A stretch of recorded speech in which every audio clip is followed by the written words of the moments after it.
아, 소리 들리나요? 매번 내가 찍었었는데, 막상 내가 찍히니 아주 어색하구만.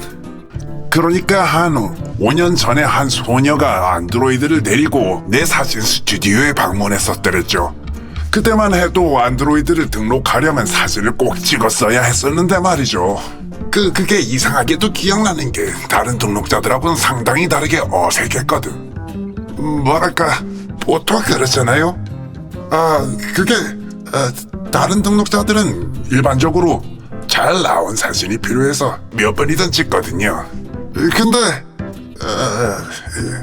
딱 한 번만 찍고 다 괜찮다고 하더군요. 1년인가 후쯤에 그 안드로이드가, 절 찾아와서는 제발 부탁인데 도와달라고 찾아왔었죠. 근데 상태가 정말 말이 아니었죠. 난 옛날 사람이라서 이런 기계에 대해선 잘 모르고 아마 고쳤어도 비용이 많이 나왔겠죠. 그리고 너무 구식 모델이라 어디 가서 딱히 고칠 만한 것도 없었을 거예요. 참 그게 그때 제 기억입니다. 어느 날 우리 남편이 다 고장난 로봇을 가져왔을 때 그냥 나도 모르게 하고 소리를 질렀어요. 그게 망가져서 놀란 게 아니고 이런 걸 말해도 되는지 솔직히 저희 부부는 오래전부터 안티로이드였는데 갑자기 그 아이가 우리 인생으로 들어온 거죠. 신기하게도 말이죠. 심지어 남편도 사진을 찍을 땐 옛날 카메라를 써요. 필름. 이름이 뭐냐고 물어봤을 때 기억을 못하더군요. 전 주인에게서 학대를 받았거나 어떤 사고가 있었던 것 같았어요. 그런데 다른 로봇과는 다르게 아주 온순하고 감정이 너무나도 풍부했어요. 로봇에 반대하던 나도 화끈 변해버렸으니까요. 그래서 우리는 돌봐주고 고쳐주었지요. 그때 할아버지 집에 놀러 갔다가 안드로이드를 보고 진짜 좋았어요.